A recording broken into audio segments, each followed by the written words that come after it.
ജീഹ്വാനും ഉൺഹനെ follow ചെയ്ത് ഉൺഹ ഇരിക്കുന്ന കടയിലേക്കൊക്കെ എത്തിയിരിക്കുന്നു. ഉൺഹ സോജു ഒക്കെയാണ് കുടിക്കുന്നതെങ്കിൽ പോലും അവൻ സോജു ഒന്നും കുടിക്കാറില്ല. ഏനയുടെ സ്ഥലത്ത് വെച്ചൊക്കെ ജിഹ്വാനെ കണ്ടിട്ടുണ്ടായിരുന്നത് കൊണ്ട് തന്നെ ഏനേനെ ജിഹ്വാൻ ഇഷ്ടമായിരിക്കുമെന്നൊക്കെയാണ് ഉൺഹയും വിചാരിക്കുന്നത്.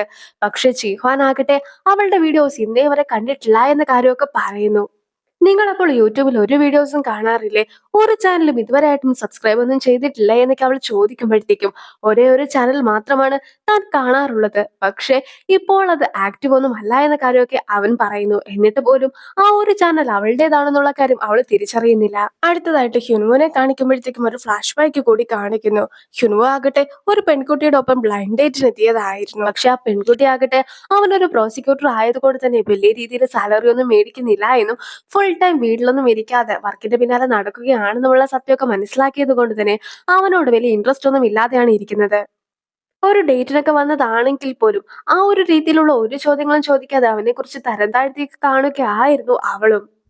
തിരിച്ചു പോകുന്ന സമയത്ത് മഴയൊക്കെ പെയ്തത് കൊണ്ട് തന്നെ അവനും മഴ നനയാതെ ബിൽഡിങ്ങിന്റെയൊക്കെ അടിയിൽ നിൽക്കുകയായിരുന്നു.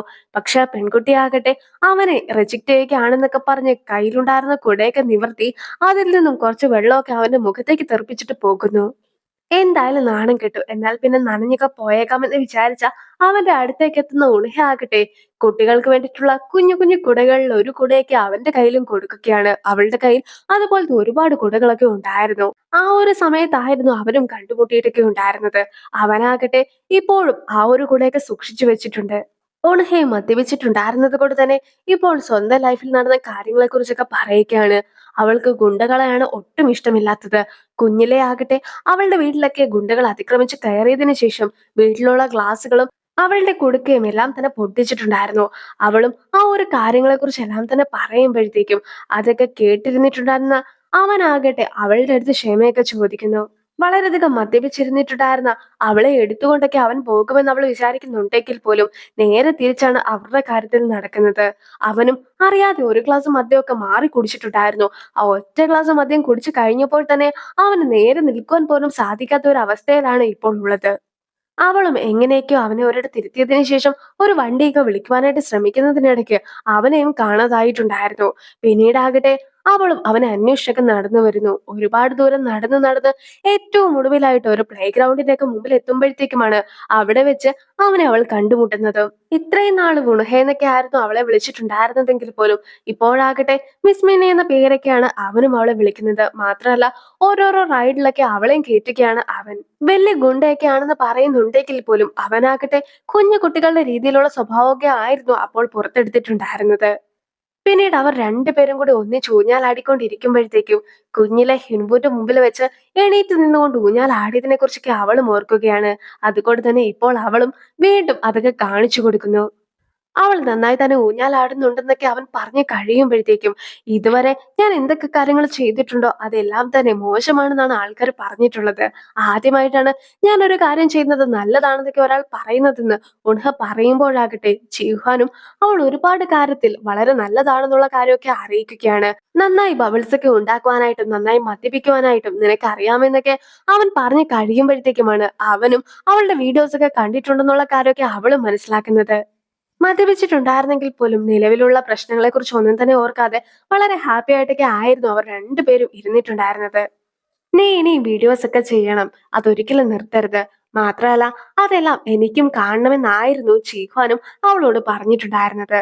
അങ്ങനെ ഈ ഒരു എപ്പിസോഡൊക്കെ അവസാനിച്ചതിന് ശേഷം അടുത്ത എപ്പിസോഡ് തുടങ്ങുമ്പോഴത്തേക്കും ജീഹ്വാനും ഓൺഹയുടെ അടുത്ത് നീ ഹാപ്പി ആണോ എന്നൊക്കെ ചോദിക്കുകയാണ്. അവളും ചെറിയൊരു രീതിയിൽ മാത്രം ഹാപ്പി ആണെന്നൊക്കെ പറയുമ്പോഴത്തേക്കും വീഡിയോസ് ചെയ്യുന്നത് നീ നിർത്തരുത്, നീ ഇനിയും വീഡിയോസ് ഒക്കെ ചെയ്തുകൊണ്ടേയിരിക്കണം, ഞാനും നിന്നെ മിസ് ചെയ്യുന്നു എന്നൊക്കെ അവരും അവളെ നോക്കിക്കൊണ്ട് പറയുകയാണ്.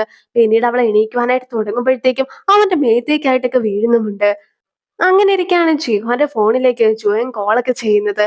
അതുകൊണ്ട് തന്നെ ജോയങ് അവിടെ എത്തി കൃത്യമായി തന്നെ ജിഹോനെ കൊണ്ടുപോകുന്നൊക്കെയുണ്ട്.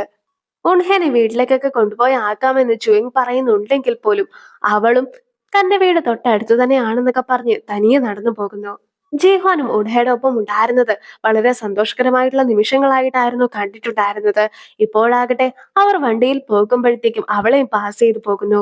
പിറ്റേ ദിവസം രാവിലെ ആക്കുമ്പോഴത്തേക്കുമാണ് മദ്യപിച്ച് താൻ എന്തൊക്കെയാണ് പറഞ്ഞു കൂട്ടിയിട്ടുണ്ടായിരുന്നെന്ന കാര്യമൊക്കെ അവനും ഓർത്തു നോക്കുന്നത്. ഓൺഹെയും ജിഹ്വാന് കോട്ടൊന്നും തിരികെ കൊടുത്തിട്ടില്ലായിരുന്നല്ലോ. അതുകൊണ്ട് തന്നെ കോട്ട് കൊടുത്തേക്കാമെന്നൊക്കെ വിചാരിക്കുമ്പോഴത്തേക്കും അവന്റെ ഫോൺ നമ്പർ ഒന്നും ഇല്ലാത്തത് കൊണ്ട് തന്നെ നേരത്തെ ജുയങ് കൊടുത്തിട്ടുണ്ടായിരുന്ന ബിസിനസ് കാർഡൊക്കെ എടുത്ത് അവളും നോക്കുകയാണ്. പക്ഷെ അതിൽ ജുയങ്ങിന്റെ പേരായിരുന്നില്ല, ജിഹ്വാന്റെ പേരായിരുന്നു ഉണ്ടായിരുന്നത്. ജിഹ്വാൻ മീറ്റിങ്ങിനൊക്കെ പോകാനായിട്ട് തുടങ്ങുന്ന സമയത്തായിരുന്നു ഓൺഹെയിം കോട്ടിന്റെ കാര്യമൊക്കെ പറഞ്ഞ് ജിഹ്വാന് മെസ്സേജ് ഒക്കെ അയക്കുന്നത്. ഇനി പ്രോസിക്യൂട്ടറുടെ ഓഫീസിലെത്തുന്ന ഓൺഹെയിം എവിടേക്ക് പോകണമെന്ന് അറിയാതെ നടക്കുമ്പോഴത്തേക്കും കൃത്യമായി ഏത് വഴിയിലൂടെയാണ് പോകേണ്ടതെന്നൊക്കെ അവിടെ എത്തിയിട്ടുണ്ടായിരുന്ന ഹ്യുനു പറഞ്ഞു കൊടുക്കുകയും ഹ്യുനു അവളെ ഫോളോ ചെയ്ത് നടന്നു വരികയും ചെയ്യുന്നു. അങ്ങനെ ഇരിക്കെയാണ് പ്രോസിക്യൂട്ടറുടെ പേരായിട്ടുള്ള ഹ്യുനു എന്ന പേരൊക്കെ അവളുടെ ശ്രദ്ധയിലും പെടുന്നത്. കുട്ടിക്കാലത്തെ തന്റെ കൂട്ടുകാരനായിട്ടുള്ള ഹ്യുനു ആയിരിക്കുമോ ഇത് എന്നൊക്കെ അവളും സംശയിക്കുന്നു. നിങ്ങളുടെ ശരിക്കുമുള്ള പേര് ഹ്യുനു എന്ന് തന്നെയാണോ? നിങ്ങളുടെ പേരൊന്ന് മാറ്റിയതല്ലേ? നിങ്ങൾക്ക് എത്ര വയസ്സുണ്ട്? ഇങ്ങനെയുള്ള ഒരുപാട് ചോദ്യങ്ങളൊക്കെ ഹ്യുനുവിന്റെ അടുത്ത് ഉൺഹെയും ചോദിക്കുകയാണ്. പക്ഷെ ഉൺഹയോട് ചോദ്യം ചോദിക്കുവാനായിട്ടായിരുന്നു അവളെ ഇവിടേക്ക് വിളിച്ചു വരുത്തിയിട്ടുള്ളതെന്ന കാര്യമൊക്കെ ഹ്യുനുവും അവളോട് പറയുന്നു. പ്രോസിക്യൂട്ടർ ആയിട്ടുള്ള ഹ്യുനുവും ക്ലബിൽ വെച്ച് നടന്ന കാര്യങ്ങളെ കുറിച്ചൊക്കെ ചോദിക്കുമ്പോഴത്തേക്കും ഞാൻ അവിടെ ചെന്ന സമയത്ത് ജിഹ്വാൻ കയ്യിൽ ഒരു ബോട്ടിലൊക്കെ വെച്ച് നിൽക്കുന്നതായിരുന്നു ഞാൻ കണ്ടിട്ടുണ്ടായിരുന്നത്. അപ്പോഴാകട്ടെ അവനായിരിക്കും ആ തൊഴിലാളിയെ മർദ്ദിച്ചതെന്ന് ഞാൻ തെറ്റിദ്ധരിച്ചു.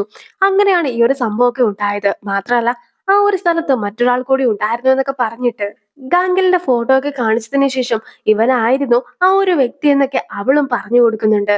മാത്രമല്ല തേഴ്സ്ഡേ ഡിയറിനെതിരായിട്ട് നീ ഒരു വീഡിയോ ഒക്കെ ചെയ്തിട്ടില്ലായിരുന്നോ? അതുകൊണ്ട് തന്നെ ജിഹ്വാൻ ഏതെങ്കിലും രീതിയിൽ നിന്നെ ഉപദ്രവിച്ചിട്ടൊക്കെ ഉണ്ടായിരുന്നോ എന്നൊക്കെ പ്രോസിക്യൂട്ടർ ചോദിക്കുന്നുണ്ടെങ്കിൽ പോലും അവൻ യഥാർത്ഥത്തിൽ പാവമായിരുന്നു എന്ന രീതിയിലൊക്കെയാണ് ഓൺഹ സംസാരിക്കുന്നത്. മൊത്തത്തിൽ തെറ്റിദ്ധാരണയുടെ പേരിലായിരുന്നു എല്ലാ പ്രശ്നങ്ങളും ഉണ്ടായിട്ടുള്ളത് എന്നൊക്കെ ഓൺഹ പറയുന്നുണ്ടെങ്കിൽ പോലും ആ കമ്പനിയിലുള്ള എല്ലാവരും തന്നെ ക്രിമിനൽസ് ആണ്. അതുകൊണ്ട് തന്നെ വെറും ഒരു തെറ്റിദ്ധാരണ ആയിരിക്കുകയില്ല എല്ലാം എന്ന് ഹ്യുൻവുവും അഭിപ്രായപ്പെടുന്നു. കമ്പനിയിൽ ഒരു മീറ്റിംഗ് ഒക്കെ നടക്കുന്നു. ഹോങ്കി ആകട്ടെ കാര്യമായിട്ട് തന്നെ പ്രസംഗിക്കുന്നുണ്ട്. പക്ഷെ അവൻ പറയുന്ന ഒരു കാര്യങ്ങളും കേൾക്കാതെയാണ് ജിഹ്വാനും ഇരിക്കുന്നത്. ജിഹ്വാന്റെ മനസ്സിലെല്ലാം തന്നെ ഉൺഹയുടെ അടുത്ത് നാണം കെട്ടതിനെ കുറിച്ച് മാത്രമായിരുന്നു ഉണ്ടായിരുന്നത്. മാത്രമല്ല ഇപ്പോൾ ഉൺഹ തന്റെ അടുത്തുള്ളതായിട്ടൊക്കെ അവൻ ഹാലൂസിനേറ്റ് ചെയ്യുവാനായിട്ട് തുടങ്ങിയിരിക്കുന്നു. ഉൺഹ അയച്ച മെസ്സേജിന് ഒരു റിപ്ലൈ ഒക്കെ കൊടുത്തേക്കാമെന്ന് വിചാരിച്ച് അവന് ടൈപ്പ് ചെയ്യുവാനായിട്ട് തുടങ്ങുമ്പോഴത്തേക്കും ആയിരുന്നു മീറ്റിംഗിന്റെ കാര്യമൊക്കെ പറഞ്ഞ് ജോയങ്ങും അവനെ ഓർമ്മപ്പെടുത്തിയിട്ടുണ്ടായിരുന്നത്. പെട്ടെന്നാകട്ടെ അവൻ ടൈപ്പ് ചെയ്തുകൊണ്ടിരുന്നത് കംപ്ലീറ്റ് ആകാതെ അവൾക്ക് സെൻഡ് ആയി പോകുകയാണ്. കേസുമായി ബന്ധപ്പെട്ട കാര്യത്തിന്റെ കൂടുതൽ ഡീറ്റെയിൽസ് ഒക്കെ പറയുവാനായിട്ടുണ്ടെങ്കിൽ ഹ്യുൻവുനെ കോൺടാക്ട് ചെയ്യണമെന്നൊക്കെ പറഞ്ഞ് ഹ്യുൻവും നമ്പറൊക്കെ അവളുടെ കയ്യിൽ കൊടുത്തുവിട്ട് അവളും പോകുവാനായിട്ട് തുടങ്ങുമ്പോഴത്തേക്കും ആയിരുന്നു ഒരു വണ്ടിക്കാരനൊക്കെ അതുവഴി വരികയും അവിടെ ഉണ്ടായിരുന്ന കുറച്ച് വെള്ളമൊക്കെ അവളുടെ മേത്തേക്ക് തെറിപ്പിക്കുവാനായിട്ട് ശ്രമിക്കുന്നതും. പക്ഷെ അവിടെ എത്തിയിട്ടുണ്ടായിരുന്ന ഹ്യുനു ആകട്ടെ നേരത്തെ അവൾ കൊടുത്തിട്ടുണ്ടായിരുന്ന അതേ കുട വെച്ചിട്ട് അവളെ മറച്ചു വെക്കുന്നത് കൊണ്ട് തന്നെ അവരുടെ രണ്ടുപേരുടെ മേത്തേക്ക് അധികം വെള്ളമൊന്നും വീഴാതെയും ഇരിക്കുന്നു. അങ്ങനെ ഇരിക്കെ ആ ഒരു കുടയൊക്കെ കണ്ടു കഴിയുമ്പോഴത്തേക്കുമാണ് ഉൺഹയും ഹ്യുനുവിനെ തിരിച്ചറിയുന്നത്. അതായത് ഹ്യുൻവു ഡേറ്റിന് വന്നിട്ടുണ്ടായിരുന്ന പെൺകുട്ടി അവനെ റിജക്ട് ചെയ്തു എന്നൊക്കെ മനസ്സിലാക്കി അവൻ നിരാശയിലാണെന്നൊക്കെ അറിഞ്ഞിട്ട് തന്നെ ആയിരുന്നു അവളും ആ ഒരു കുടയൊക്കെ അവന് കൊടുത്തിട്ടുണ്ടായിരുന്നത്. അവനും അവളുടെ ഒരു സബ്സ്ക്രൈബർ ആണെന്നുള്ള കാര്യമൊക്കെ അവൾ മനസ്സിലാക്കുകയാണ്. അങ്ങനെ ഇരിക്കെ ഏതെങ്കിലും രീതിയിലുള്ള കമന്റ്സ് ഒക്കെ നിങ്ങൾ ഇട്ടിട്ടുണ്ടെങ്കിൽ ഞാനതൊക്കെ ഓർത്തിരിക്കുന്നതാണ്. മിക്ക യൂസർ നെയിംസും എനിക്ക് കാണാപ്പാടമാണെന്നൊക്കെ പറഞ്ഞ് അവൾ ഇരിക്കുമ്പോഴത്തേക്കുമാണ് ഇതുപോലെ ആർട്ടിക്കിൾസും ലോയും ഒക്കെ ആയിട്ട് ബന്ധപ്പെട്ട രീതിയിലുള്ള കമന്റ്സ് ഒക്കെ വന്നിട്ടുണ്ടായിരുന്നതിനെ കുറിച്ച് അവൾ ഓർക്കുന്നത്. അതുകൊണ്ട് തന്നെ ജസ്റ്റിസ് എന്ന പേരിൽ കമന്റ്സ് ഒക്കെ ഇട്ടിട്ടുണ്ടായിരുന്നത് നിങ്ങളായിരുന്നു എന്നൊക്കെ അവളും ചോദിക്കുകയാണ്. പക്ഷെ അവനും അത് ഞാനല്ല എന്നൊക്കെ പറഞ്ഞു പോകുന്നുണ്ടെങ്കിൽ പോലും അത് യഥാർത്ഥത്തിൽ അവൻ തന്നെ ആയിരുന്നു. കുട്ടിക്കാലത്ത് വെച്ച് അവൾ കണ്ടിട്ടുണ്ടായിരുന്ന ആ ഒരു ഹ്യുനു ആണോ ഈ ഒരു ഹ്യുനു എന്ന കാര്യമൊക്കെ അവൾക്കും ഉറപ്പ് വരുത്തേണ്ടതായിട്ടുണ്ടായിരുന്നു. പക്ഷെ അവനും കുറച്ച് തിരക്കിലായിരുന്നത് കൊണ്ട് തന്നെ അവളോട് കൂടുതലായിട്ട് സംസാരിക്കാനായിട്ടൊന്നും സാധിക്കുന്നില്ല. അവളും ആ ഒരു കൂടെയൊക്കെ അവന് ഗിഫ്റ്റ് ആയിട്ടൊക്കെ കൊടുത്തിട്ട് പോകുന്നു. നേരത്തെ ചീഹ്വാനും അറിയാതെ അവൾക്കൊരു മെസ്സേജ് ഒക്കെ അയച്ചിട്ടുണ്ടായിരുന്നല്ലോ. അപ്പോൾ അവസാനം അയച്ച വാക്ക് കംപ്ലീറ്റ് ചെയ്യാതെ അയച്ചത് കൊണ്ട് തന്നെ അത് കംപ്ലീറ്റ് ചെയ്യുവാനായിട്ട് ഏതൊക്കെ രീതിയിലുള്ള വാക്കുകൾ ഉപയോഗിക്കാമെന്നൊക്കെയാണ് അവനും ചിന്തിക്കുന്നത്.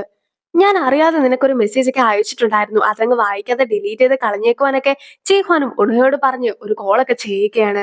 അവളും തിരിച്ച് വീട്ടിലേക്കൊക്കെ എത്തി കഴിയുമ്പോഴത്തേക്കും അവളുടെ സാധനങ്ങളെല്ലാം തന്നെ വീടിന് വെളിയിൽ വെച്ചിരിക്കുന്ന കാഴ്ചയായിരുന്നു അവൾ കണ്ടിട്ടുണ്ടായിരുന്നത്. അവളും അതിനെക്കുറിച്ച് അവിടെ നിന്നിട്ടുണ്ടായിരുന്ന ആളോട് ചോദിക്കുന്നതെല്ലാം തന്നെ ചീഹ്വാനും ഫോണിലൂടെ കേൾക്കുന്നു. പിന്നീട് അവളും കമ്പനിയിലെത്തി അന്വേഷിച്ച് കഴിയുമ്പോഴത്തേക്കുമാണ് അവളുടെ കോൺട്രാക്ട് 1 വർഷത്തേക്കായിരുന്നു ഉണ്ടായിരുന്നത്. കമ്പനി ആകട്ടെ അത് നീട്ടിക്കൊടുക്കാനായിട്ട് ഉദ്ദേശിക്കുന്നില്ല. ഇനി കമ്പനി കൊടുത്തിട്ടുണ്ടായിരുന്ന ഒരു കുഞ്ഞു വീട്ടിലൊക്കെ ആയിരുന്നു അവൾ താമസിച്ചിട്ടും ഉണ്ടായിരുന്നത്. ഇപ്പോൾ ആകട്ടെ കോൺട്രാക്ട് നീട്ടി കൊടുക്കാത്തത് കൊണ്ട് തന്നെ കമ്പനി ആയിട്ട് തന്നെ അവളെ പറഞ്ഞു വിടുവാനുള്ള ധൃതിയിലാണ്. ഹോങ്കി മാർക്കറ്റിങ്ങിന്റെ ഒക്കെ ആളാണല്ലോ. അതുകൊണ്ട് തന്നെ ഏനെ കോൾ ചെയ്ത് കഴിയുമ്പോഴത്തേക്കും ഏന ഒരു യൂട്യൂബർ ആണെന്നുള്ള കാര്യമൊക്കെ അവനും മനസ്സിലാക്കുന്നു. അവളുടെ മുമ്പിൽ മറ്റു വഴികളൊന്നും തന്നെ ഉണ്ടായിരുന്നില്ല. ഷീഹ്വാന്റെ അടുത്തും ഈ ഒരു കാര്യങ്ങളെല്ലാം തന്നെ ജുയങ് അറിയിക്കുന്നുണ്ട്. സോളിലാകട്ടെ അവൾക്ക് മറ്റൊരു കുടുംബം ഇല്ല എന്നും അവളിപ്പോൾ വീടൊന്നും ഇല്ലാതെ നടക്കുകയാണെന്നുമുള്ള കാര്യമെല്ലാം തന്നെ ജുയങ്ങും പറഞ്ഞ് മനസ്സിലാക്കിയൊക്കെ കൊടുക്കുന്നു. അപ്പോൾ ആ ഒരു സീനോട് കൂടി ഈ ഒരു വീഡിയോ അവസാനിപ്പിക്കുകയാണ്. അടുത്തൊരു വീഡിയോ ആയിട്ട് എത്രയും വേഗം കാണാം. ബൈ.